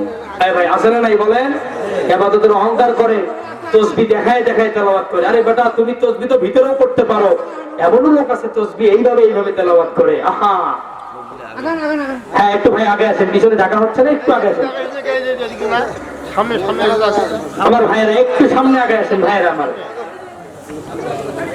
হ্যাঁ এটা জিজ্ঞেস করি, লা ইলাহা ইল্লাল্লাহ, জোরে লা ইলাহা ইল্লাল্লাহ, লা ইলাহা ইল্লাল্লাহ, লা ইলাহা ইল্লাল্লাহ, লা ইলাহা, বসেন বসেন, লা ইলাহা, লা ইলাহা ইল্লাল্লাহ মুহাম্মাদুর রাসূলুল্লাহ। আমার একান্ত আপনজনের আমার, এখন নামাজ পড়ে যদি কেউ মনে করে আমার জান্নাত ঠেকাবে কে, খেয়াল করে দেখবেন এই তরিকার লোক আছে না নাই ভাই? আমার ভাইয়েরা একান্ত আপনজনের আমার, একটু মনোযোগ দিতে হবে। মক্কার ক্যাবিনেটের এত বড় একটা কাবাতুল মুকাররমা, এত বড় একটা মসজিদ, মসজিদে মুনাওয়ারা, এই মসজিদে আপনার আমার সমাজে যেমন মসজিদের সভাপতি আছে, সেক্রেটারি আছে, মুতাওয়াল্লি আছে, দান দাতা আছে, সহযোগিতা দাতা আছে, ঠিক অনুরূপ এই কাবা চত্বরের এত বড় একটি জায়গার মুতাওয়াল্লি ছিলেন আবু জেহেল। আবু জেহেল ওই কাবা চত্বরের দায়িত্ব পালন করতেন, পরিষ্কার পরিচ্ছন্ন কাজে আবু জেহেল নিজেকে নিয়োজিত রেখেছিলেন, আবার নামাজও পড়েছেন। আমার ভাইয়েরা প্রশ্ন করতে পারেন, আবু জেহেল নামাজ পড়েছে, 40 বছর ওয়াজ শুনলাম, জীবনে শুনি নাই, আজকে প্রথম শুনলাম, বলতে পারেন কিনা ভাই? কিন্তু আমি তো দলিল ছাড়া একটি কথা বলবো না ইনশাআল্লাহ। আমার ভাইয়েরা, তাহলে নামাজ পড়েই যদি আপনি জান্নাতে যাবেন, এই গ্যারান্টি যদি আপনি দেন, এটা তাহলে আপনি ভুল করবেন। কারণ আপনাকে যদি হিসাব করা হয়, মিজানের পাল্লায় আপনার যদি হিসাব ধরা হয়, যদি আপনাকে প্রশ্ন করা হয়, আপনি জান্নাতে যেতে পারবেন না। আর আল্লাহ যদি গফফার, আল্লাহ যদি ক্ষমা করে দেয়, তখন আপনি জান্নাতে যাবেন। যত নামাজ রোজা, আবার এর মানে এই না যে আমি আজকে শুধু নামাজের বিরুদ্ধে কথা বললাম, বিষয়টা কিন্তু সেটা না। নামাজ তো আপনাকে পড়তেই হবে, কিন্তু ওই নামাজ যেন আপনাকে অহংকারী না বানায়।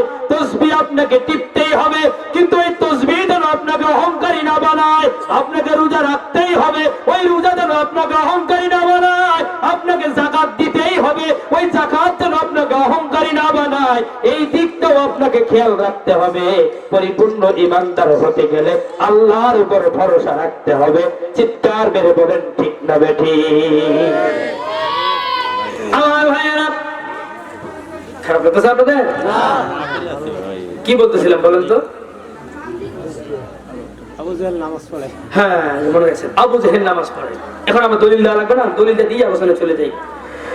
সূরা আনফালের 35 নম্বর আয়াতে আল্লাহ পাক বলেন, ওয়ামা কানা সালাতুহুম ইনদাল বাইতি ইল্লা মুকাআন ওয়া তাসদিয়াতান ফাজুকুল আযাবা বিমা কুনতুম তাকফুরুন। আল্লাহু আকবার। এখানে আল্লাহ রাব্বুল আলামিন সূরা আনফালের ভিতরে মারিফুল কোরআন তাফসীরটা যারা আছে খুলে দেখবেন 532 নম্বর আয়াতে, 532 নম্বর পৃষ্ঠায় আল্লাহ রাব্বুল আলামিন আবু জেহেল নামাজ পড়েছে, এই নামাজের ভিডিও চিত্র আল্লাহ রাব্বুল আলামিন এই কোরআনুল কারীমের সূরা আনফালের 35 নম্বর আয়াতে কোট করে জানিয়ে দিয়েছেন। আল্লাহু আকবার বলেন। আল্লাহ বলেন আবু জেহেল নামাজ পড়েছে কোন কায়দায়? ওয়ামা কানা সালাতুকুম ইনদাল বাইতি। তাফসীর কারকেরা ইনদাল বাইতির ব্যাখ্যা করেছেন কাবা চত্বর, কাবাতুল মুশাররাফা। এই ইনদাল বাইতি কাবার ভিতরে নামাজ পড়েছেন আবু জেহেল এবং তার উত্তরসূরিরা। কেন ওই নামাজটা কেন কবুল হলো না? নামাজ পড়ার পরেও কেন মুসলমান হলো না? নামাজ পড়ার পরেও কেন ঈমানদার হলো না? এইটা আল্লাহ পাক ওই আয়াতের ভিতরে বললেন, ইল্লা মুকাআ ওয়া তাসদিকাতান ফাজুকুল আযাবা বিমা কুনতুম তাকফুরুন। আপনি আমি নামাজ পড়ি রাসূলের নিয়ম অনুযায়ী, আর আবু জেহেল নামাজ পড়েছিল মুকাআ ওয়া তাসদিয়া ফাজুকুল আযাবা। দুই ঠোঁটে সিজ বাজাইতো আর পা দুটো মোরগ আর মুরগির মতো লাফাইতো। সবাই নামাজ পড়তো নবীজির তরিকায়, আবু জেহেল নামাজ পড়তো একই সময়ে নিজের তরিকায়। অনেক নামাজি পাওয়া যায় যে কষ্ট করে জীবনে একবার নামাজ পড়লো আল্লাহ কবুল করে, ইমান তো আবার পাকা। রমজানের রোজা একবার রাখলেও চলে, একবার যদি আমি রাখি রমজানের রোজা, বাকি আর না রাখলেও চলে। এমন ভণ্ড বীর ইমানদার বাংলাদেশে আসে না। কত বক্তব্য দেয়, নামাজ একবার পড়লে মনের মতো একবার নামাজ পড়লেই হয়, আর পড়া লাগে না। এটাই তো আমার কাবা, এটাই তো আমার মক্কা। নাউজুবিল্লাহ বলবেন না। আবার এমনও ভণ্ড বীর আছে, সব পীর কিন্তু খারাপ না, ভালো বীরও আছে। এমনও বীর আছে বলে হা হা হা হা হা, আল্লাহ এখানে কলমের ভিতরে রমজানের রোজা রাখলে যে কষ্ট হয়, না খেয়ে থাকা লাগে, গ্যাস্ট্রিক হয়, শুকনা হয়ে যায়, আল্লাহ তো শুকনা হয়ে যায়, আল্লাহর কষ্ট হয় না বুঝি? এই বোকা নাকি, কেন এরা রোজা রাখে? নাউজুবিল্লাহ বলবেন। কি যুক্তি রে বাপের বাপ, নাউজুবিল্লাহ বলেন। এই যুক্তি ছিল আবু জেহেলের। ও নামাজ পড়েছে, এই পাশে মানুষ নামাজ পড়ে, ও নামাজ পড়ে ওর মতো শীষ বাজায় আর দুইটা পা দিয়ে নাড়াচাড়া করে। ও মনে করে আল্লাহ এটাও মনে কবুল করবে। ও নামাজ পড়ে আর বলে আল্লাহ আমি যদি সঠিক হই আমার বিজয় দান করো। ও আল্লাহ মোহাম্মদ যদি সঠিক হয় মোহাম্মদের বিজয় দান করো। ও আল্লাহ আমি কিন্তু মনে হচ্ছে আমি সঠিক, কিন্তু আসলে তো সে ঠিক ঠিক করে। তার মানে নামাজ পড়বেন ঠিকই, নামাজ ছেড়ে দেওয়া যাবে না, কিন্তু নামাজ পড়ার পর অহংকার আনা যাবে না। আমার ভাইয়েরা, তাহলে পাটের বীজ আপনি সংরক্ষণ করলেন, সব থেকে ভালো পাটের বীজ আপনি এবার জমিতে চাষাবাদ করবেন, জমিতে বপন করবেন। এবার বলেন তো দেখি, আপনাদের কাছে একটা প্রশ্ন করতে চাই। আচ্ছা, এখানে মুরব্বী চাষা যারা আছেন তারা তো পাট চাষ করেছেন, বলেন তো ক্ষেতের ভিতরে পাট চাষ করলে কয়টা চাষ দেওয়া লাগবে? বলেন কয়টা চাষ দিতে হয়? 5-6টা দেওয়া কয়টা লাগে? তাহলে কারো 3-4টা লাগে, কারো 5-6টা লাগে। কারণ কি? না, জমি জমি মাশাআল্লাহ, মূল কথা হচ্ছে যেই জমিনে যত জুলুম আর নির্যাতন, ওই জুলুমে তত কোরআনের চাষ লাগবে। কথা বলেন ঠিক কিনা? যেই জমিনে যত বাচ্চা ওই জমিনে তত চাষ, যেই জমিনে তত জুলুম নির্যাতন মিথ্যা মামলা টেন্ডার চলবে, জুলুমবাদ চলবে, নির্যাতন চলবে, নারী ধর্ষণ চলবে, মাদকাসক্ত চলবে, ওই জুলুমে কোরআনের মাহফিল বেশি বেশি চালাতে হবে। ওই ময়দানে কোরআন দিয়ে উর্বর ময়দান যদি করতে পারেন মুসলমান, তাহলেই কেবল ওই ময়দান কোরআন ওরা ময়দান হবে। কথা বলেন ঠিক কিনা? খালি কোন ঠিক? তাও তো আপনাদের আওয়াজ খুব কম, খেয়াল নাই আপনাদের? এই যে ভারতের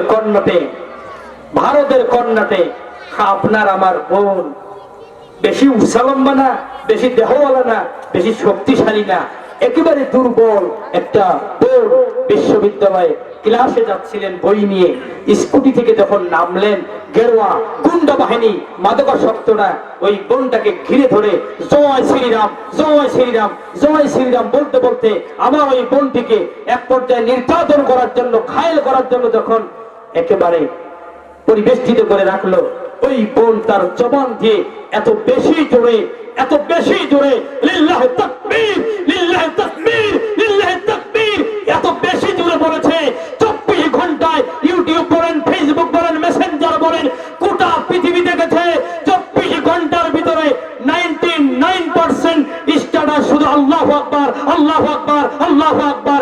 মার্ক জুকারবার্গ নিজেও টেনশনে পড়ে গেল, আমার ফেসবুকটা কি জঙ্গিবাদে ভরে গেল নাকি? আমার ফেসবুকটা শুধুমাত্র আল্লাহু আকবারের স্লোগান হচ্ছে। আল্লাহু আকবার বলবেন না? একটা মেয়ে তার জবান না যতটুকু, তার চেয়েও বেশি চিৎকার দিয়ে, গত পরশুদিন যে চিৎকার দিয়ে আল্লাহু আকবারের তাকবীর দিয়েছিল, গোটা পৃথিবী স্যালুট জানায়। ও তুমি আমার বোন, তুমি হলো আমার গর্বিত বোন, তুমি তো হলা সেই সুমাইয়া রাদিয়াল্লাহু তাআলা আনহার প্রকৃত উত্তরসূরি। কথা বলেন ঠিক কিনা? আমরা সুমাইয়াকে দেখি নাই, কিন্তু সুমাইয়ার উত্তরসূরি পেয়েছি। আমরা আবু জেহেলকে দেখি নাই, আবু জেহেলের টকবকে রক্তওয়ালা উত্তরসূরি দেখেছি। বোঝা যায়? আল্লাহু আকবারের কি ঝান্ডাটা তিনি দেখালেন। আল্লাহু আকবার বলবেন না? আমার ভাইয়েরা, একটু কথা না বললেই নয়, আপনাদের মনে রাখা লাগবে আল্লাহু আকবারের ছোট্ট একটা ইতিহাস আছে। এটা বলে যাবো না পরে বলবো? বলেই যাই। আমার ভাইয়েরা, একান্ত আপনজনের আমার কি সময় লাগবে। আমার ভাইয়েরা, এই আল্লাহু আকবারের একটু ছোট্ট ইতিহাস হচ্ছে ইসলামের প্রাথমিক অবস্থায় খুব দুর্দশা। টুপিওয়ালা দাড়িওয়ালা দেখলেই থাপায়, দেখলেই মারে, আহারে নির্যাতন নিপীড়ন। ওই যে আমাদের হুজুর তৃতীয় আলোচনা করেছিলেন নবীজিকে কত পাথর বেড়েছে। কিন্তু যখন আল্লাহ নবী দোয়া করলেন, আল্লাহ তুমি ওমরকে আমার ইসলামের ভিতরে দাখিল করে দাও। আল্লাহ পাক দোয়া কবুল করলেন, বলে আল্লাহু আকবার। এখন ওমর রাদিয়াল্লাহু তাআলা আনহু ইসলাম গ্রহণ করার পরে নবীজির কাছে এসে বলেন, নবীজি হাল বালা আলাসনাকুম আদাল হক। ও নবীজি, ও নবীজি, আমরা কি হকের উপরে নাই? ও নবীজি, এখনো কেন সাহাবায়ে কেরাম দরজা বন্ধ করে নামাজ পড়বে? ও নবীজি, এখনো কেন সাহাবায়ে কেরাম দরজা বন্ধ করে আস্তে আজান দিবে? ও নবীজি, এখনো কেন সাহাবায়ে কেরামরা কোরআনের কথা বলবে, নিচু স্বরে বলবে? ও নবীজি, এখনো কেন কোরআনের বক্তব্য হবে, গোপনে কেন হবে? যদি আমরা হকের উপরেই থাকি তাহলে কোরআনের আলোচনা হবে স্পষ্ট ভাবে, জোরে জোরে হবে। এতে কেউ বাধা দিলে তাকে লড়াই করার জন্য আমি ওমর যথেষ্ট। আল্লাহু আকবার। নবীজি বলেন, ওমর তুমি তো সবেমাত্র ইসলামে এসেছো, আমি দোয়া করেছি তোমার জন্য, তুমি কি করতে চাও বলো? ওমর বলতেছে, ও নবীজি, আমি একটি কাজ করতে চাই। আজ থেকে সব ওপেন হবে, কোনো হাইট থাকবে না, কোনো গোপন থাকবে না, যা হবে সব ওপেনে হবে, যা হবার হবে, দেখা হবে সকালে। ও নবীজি, আপনার কাছে অনুমতি চাই, অনুমতি যদি পাই আমি কাফেলা নিয়ে মক্কা চত্বরে আমি আন্দোলন করার জন্য, আবু জাহেলের পার্লামেন্টারিয়ান এলাকা কাঁপিয়ে দেওয়ার জন্য আমি ওমর শির তুলে আমার জাগ্রত হতে চাই। ও নবীজি, আমাকে কি একটু অনুমতি দেওয়া যাবে? আল্লাহু আকবার বলবেন না? নবীজি বললেন, তোমাকে অনুমতি দেওয়া হলো। হযরত ওমর ইবনুল খাত্তাব, আপনারা জানেন 26 বছর বয়সে তিনি ইসলাম গ্রহণ করেছেন। শয়তান দেখলেও ভয় পায়, মাদকাসক্ত মদ খেতে খেতেও যদি সামনে পড়ে, ওমর যদি চোখটা খুলে দেখে ওই লোকের অবস্থা এত বেশি খারাপ হয়, প্রসাব তো করতেই থাকে। আল্লাহ পাক তাকে বাঁচানোর জন্য মদের বোতল দুধ বানায় দেয়, কারণ জানে ওমর কথা বলে কম, মায়ের চলে বেশি। ওমরের জবান চলে কম, মায়ের চলে বেশি। ওমর কথা বলবে কম কিন্তু সাইজ করে বেশি, ওর হাতটা চলে বেশি। এই জন্য আল্লাহ পাক এইরকম বিপদগ্ধ মানুষগুলোকে হেফাজত করে। এবার ওমরকে বলতেছে, তাও তোমাকে অনুমতি দিলাম। মনোযোগ আছে ভাই? ওমর রাদিয়াল্লাহু তাআলা আনহু কত বড় মাপের সাহসী, বেচওয়ালা, কত বড় মাপের নেতা। তিনি নেতৃত্ব দিচ্ছেন এই কাফেলার। আল্লাহু আকবার বলবেন না? ডান পাশে হলেন হযরত ওমর ইবনুল খাত্তাব রাদিয়াল্লাহু তাআলা আনহু, বাম পাশের যিনি দায়িত্ব পালন করছেন সেনাপতি, তিনি হলেন বিশ্ব নবীজির আপন চাচা হামজা রাদিয়াল্লাহু তাআলা আনহু। দুইজনে মিলে পিছনে 20 থেকে 30 জন সাহাবায়ে কেরাম নিয়ে শুধুমাত্র তাকবীরের ঝান্ডা দিয়ে লিল্লাহি তাকবীর, লিল্লাহি তাকবীর, লিল্লাহি তাকবীর, আল্লাহু আকবার, আল্লাহু আকবার, আল্লাহু আকবার বলে কাবা চত্বরের দিকে অগ্রসর হচ্ছে। আবু জেহেল জানালা দিয়ে মাথা বের করে বলে, কি এই এলাকায় কোনদিন এমন সাউন্ড, কোনদিন এমন বক্তব্য, কোনদিন এমন মিছিল, কোনদিন এমন আন্দোলন দেখলাম না। এই দেখতো কে ভিতরে, দেখতো কারা আন্দোলন করে? এসে বলে, হুজুর এমন লোক আন্দোলন করতেছে যাদেরকে আপনি সকাল বিকাল যখনই পান তখনই পিঠান, তখনই লাথান, তখনই আপনি থাপড়ান। এই দুর্বল হীন জনগোষ্ঠী তারা আন্দোলন করতেছে। আবু জেহেল কয়, বাপ রে বাপ, এত মারি তারপরেও তারা ঠিক হয় না, আজকে একটু বেশি মারিতে হবে। এই সবাই আসো, আজকে আমরা যতগুলো লোক এসেছে 40 জন, এই 40 জনকে আমরা পাকড়াও করব, জনমের শিক্ষা দেব, এমন শিক্ষা দেব জীবনেও যেন আল্লাহু আকবার লিল্লাহি তাকবীরের স্লোগান না দিতে পারে। নাউজুবিল্লাহ বলবেন না? কাবা চত্বরের দিকে যখন চলে গেল, আবু জেহেল যখন সিদ্ধান্ত দিল, দাও পাকড়াও করো তাদেরকে। আবু জেহেলের চেলাপালা বলে, স্যার আপনি যে পাকড়াও করতে বললেন, আপনি কি জানেন ওই দলের দলনেতা ওমর রাদিয়াল্লাহু তাআলা আনহু? আবু জেহেল বলে, কি না, কালকেও আবু জেহেল, কালকেও ওমর আবার দলে ছিল, আজকে কখন ওই দলে গেল? আমি তো জানবো অন্তত পক্ষে। না, এটা বিশ্বাস করি না, ওমর তো ওই দলে যেতে পারে না। চল তো দেখি। বের হয়ে দেখে আসলেই ওমর তরবারি নিয়ে ডান পাশে নেতৃত্ব দিচ্ছে। আবু জেহেল একটু আগে বললো পাকড়াও করতে হবে, এখন বক্তব্য ঘুরায় দিয়া আবু জেহেল বলছে, খবরদার, ওমর যেখানে আছে তোমরা কি জানো না, যদি কেউ এতিম হতে চাও তাহলে ওমরের সামনে যাও, কেউ যদি বিধবা হতে চাও ওমরের সামনে যাও, কোনো সন্তান যদি এতিম হতে চায় সে ধরো ওমরের সামনে যায়। ওমর এত বড় বীর, ওর সামনে গেলে ফিরে আসা যাবে না। অতএব আমাদের কর্মসূচি এখানেই থামিয়ে দিতে হবে। ওমর মিছিল করতেছে করুক, আন্দোলন করতেছে করুক, এই মিছিলে বাধা দেওয়া যাবে না। চিৎকার মেরে বলেন আল্লাহু আকবার। এই আল্লাহু আকবার ধ্বনিটা এত নরমাল ধ্বনি নয়। এই আল্লাহু আকবার তাকবীর দিতে আল্লাহই বলেছেন ও রব্বাকা ফাকাব্বির সূরা মুত্তাসিরে, যে তোমরা আমি আল্লাহর শির, আমি আল্লাহর উচ্চতা, আমি আল্লাহর সুমহান তোমরা প্রকাশ করতে থাকো। আল্লাহু আকবার বলেন। আমার ভাইয়েরা, একটি সুন্দর হাদিস বলতে চাই। সাহাবায়ে কেরাম রাসূলের কাছে এসে বলে, ইয়া রাসূলুল্লাহ, ইয়া হাবিবাল্লাহ, আমরাও সাহাবী, উসমান গনি সাহাবী, আরো কত সাহাবী আছে, তাহলে আমরা ইবাদত করি, নামাজ পড়ি, সবই করি, কিন্তু আমাদেরকে আল্লাহ গরিব বানাইলো কেন? এটা কি প্রশ্ন আপনি করছেন কিনা, কখনো করছেন কিনা বলেন? আমরা যারা করি আল্লাহকে বলি না আল্লাহ আমিও নামাজ পড়ি। হাদিসে এসেছে, সূরা বুখারীর হাদিসে এসেছে, ইউসাল্লুনা কামা নুসাল্লি, ও আল্লাহ আমিও যেভাবে নামাজ পড়ি আমার চেয়ারম্যান সব সেইভাবে নামাজ পড়ে। তো চেয়ারম্যানকে চেয়ারম্যান বানাইলা, বড় লোক বানাইলা, এমপি রে বড় লোক বানাইলা, সেও নামাজ পড়ে, আমিও নামাজ পড়ি। ওয়া ইয়াসুমুনা কামা নাসুমু, চেয়ারম্যানও নামাজ পড়ে, চেয়ারম্যানও রোজা রাখে, আমিও তো রোজা রাখি। আল্লাহ আমার কেন গরিব বানাইলা? সে ধনী, সে ধনী হওয়ার কারণে আমি শুধু নামাজ রোজা করি, সে ধনী হওয়ার কারণে ইউহাজুনা ওয়া ইয়াতামিরুনা ওয়া ইউজাহিদুনা ওয়া ইয়াতাসাদ্দাকুনা, সে কি করে? হজ করে, ওমরা করে, সে জিহাদ করে, সে সাধ্যমতো দান করে। ও আল্লাহ আমাকে কেন গরিব বানালে? আমি গরিব হওয়ার কারণে দান করতে পারি না, যাকাত দিতে পারি না। ও আল্লাহ আমি হজ করতে পারি না। ও আল্লাহ আমি ওমরা করতে পারি না। আমাকে কেন গরিব বানালা? আমিও যেভাবে নামাজ পড়ি ওই ধনী তিনিও তো সেইভাবেই নামাজ পড়েন। এই প্রশ্নটা কি কোনোদিন নিজেকে করেছিলেন? অথচ সাহাবায়ে কেরাম রাসূলকে সরাসরি বলতেছেন, ও নবীজি আমি গরিব কেন? উনি বড় লোক কেন? উনিও মুসলমান, আমিও মুসলমান। আমার কি বড় লোক হওয়ার স্বাদ জাগে না? আমার কি হজ করার স্বাদ জাগে না? আমার কি উমরা করার স্বাদ জাগে না? আমি কি দান করব, যাকাত দেব, এই কি স্বাদ জাগে না?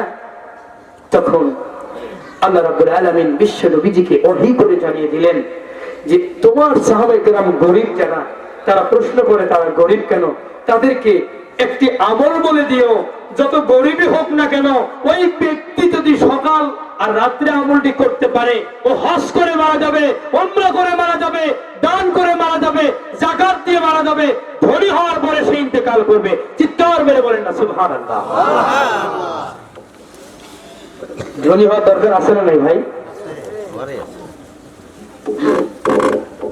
ধনী হওয়া লাগবে কিনা বলেন?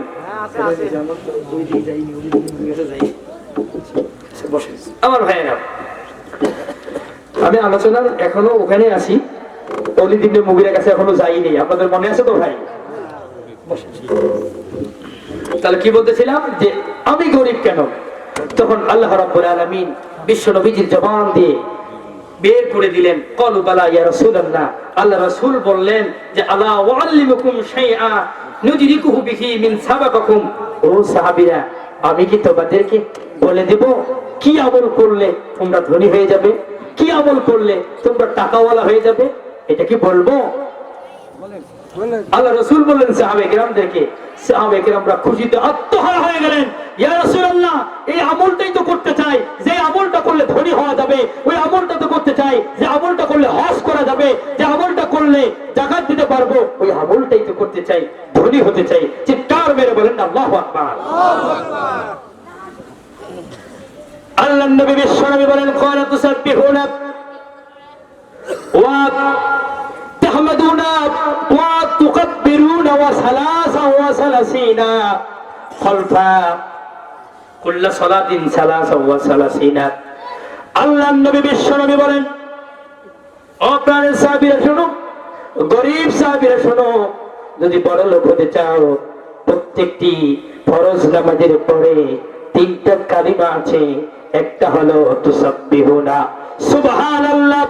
এই সুবহানাল্লাহ শুধুমাত্র কেবলমাত্র 10 বার পড়বে, আর ওয়া তাহমিদুনা, আর আল্লাহর প্রশংসা আলহামদুলিল্লাহ এইটা 10 বার পড়বে। আর ওয়া তুকাব্বিরুনা, আল্লাহু আকবার এইটা 10 বার পড়বে। তাহলে 3 10 30, এই এক ওয়াক্তে 30 বার, আর 5 ওয়াক্তে যদি হয় তাহলে 5 30 এ 150। ঠিক না বলেন? আল্লাহ রাব্বুল আলামিন বলেন, মান জাআ বিল হাসানাতি ফালাহু আশরু আমসালিহা। কোন ইমানদার একটা সওয়াব যদি অর্জন করে, আমি আল্লাহ রাব্বুল আলামিন তাকে 10টা সওয়াব দেই, 10টা নেকি দেই। তাহলে বলেন তো দেখি, 150 এর সাথে যদি আপনি আরো 10 গুণ করেন তাহলে 1500। কতগুলো বলেন না? 1500। এইবার আবু হুরায়রা রাদিয়াল্লাহু তাআলা আনহু এই হাদিসটাকে আর একটু বৃদ্ধি করে নবীজিকে বললেন, ও নবীজি, কেবল তো 1500 হলো, আরো কিছু আমল আছে নাকি বলেন? নবীজি বললেন, যখন তুমি শুইতে যাবা, বিছানায় যায়া শোয়ার পরে সুবহানাল্লাহ 33 বার, আলহামদুলিল্লাহ 33 বার, তাহলে হলো 66 বার, আল্লাহু আকবার 34 বার, তাহলে শোয়ার সময় হলো 100 বার। আর আল্লাহ বলেছেন একটা সওয়াব হলে 10 গুণ দেই। তাহলে 100 এর সাথে যদি 10 দেন 1000, 1000 আর নামাজের পরে 1500, 2500 সওয়াব যদি একটা ইমানদার প্রতিদিন আমল করতে পারে। নবীজি এবার হাসেন আর বলেন, কোন বান্দা কি আছে দিনে 2500 গুনাহ করে? না না, যত বড় জালেম হোক না কেন, যত বড় ধর্ষণকারী হোক না কেন, যত বড় চোর হোক না কেন, সে 2500 গুনাহ একদিনে করে না। কিন্তু সামান্য নামাজের পরে আর শোয়ার সময় আমলটা করার কারণে ওই ব্যক্তির আমল নামায় 2500 সওয়াব লিখে দেওয়া হয়। এই জন্য এই ব্যক্তিটার অবস্থা এমন হয় যে সরাসরি জান্নাতের সার্টিফিকেট পেয়ে যায়। তাহলে জান্নাতে যাবে, পরকালের জন্য ধনী হবে। আর এই আমলটুকু যদি আপনি করতে পারেন, কি আমল? যে প্রত্যেকটি নামাজের পরে সুবহানাল্লাহ, আলহামদুলিল্লাহ, আল্লাহু আকবার 5 ওয়াক্ত নামাজে 150 বার, অর্থাৎ 30 বার 5 3 150, 10 গুণ দিলে হয় আপনার 1500, শোয়ার সময় হলো 1000। এই আমলটা যে ব্যক্তি করবে, আল্লাহ নবীজি বলেন ওই ব্যক্তি ধনী হয়ে যাবে, কোনোদিন গরিব থাকবে না। আল্লাহ নবী বলেন, যদি কোনো ব্যক্তির ঘরে হিসাব মিলতেছে না, সন্তানের প্রাইভেটের টাকা, স্ত্রীর এই খরচ, পরিবারের এই খরচ হিসাব মিলাতে পারে না, ক্লান্ত হয়ে গিয়েছে, এই মুহূর্তে যদি এই আমলটা সে কন্টিনিউ 40 দিন পার করে ফেলতে পারে, ওই সংসারের অভাব অনটন সব দূর হয়ে যাবে। চিৎকার করে বলেন আল্লাহু আকবার। রাসূল সাল্লাল্লাহু আলাইহি ওয়াসাল্লাম আরেকটি ছোট্ট ইঙ্গিত দিলেন, কেউ যদি কোরআন পড়েন তাহলে সূরাতুল ওয়াকিয়া এইটা পড়বেন। কেন? যদি সংসারে অভাব অনটন বেশি দেখা দেয় তাহলে আপনারা সূরা ওয়াকিয়া বেশি বেশি পড়বেন। আসলে আমি যে কথা আলোচনা নিয়ে গিয়েছি, আমি কিন্তু ওলীদ ইবনে মুগীরাকে তার স্ত্রীর কাছে রেখে এসেছি। ওখানে একটা দ্বন্দ্ব আছে, ওখানে ঝামেলা আছে। আবার এখানে পাটের বীজ এখনো বপন করিনি, এখান থেকে একটু আলোচনা হবে, আবার ওলীদের কাছে যাবো, অর্থাৎ আরো 2টা ঘন্টা সময় লাগবে মাত্র। কিন্তু যেহেতু প্রধান আলোচক এসে গেছেন, সম্মানিত মেহমান অনেক দূর থেকে এসেছেন, আর আপনারাও আমার আলোচনা শুনতেছেন, এখন আমি যত ভালোই চেষ্টা করি না কেন আপনাদের আর ভালো লাগবে না, কারণ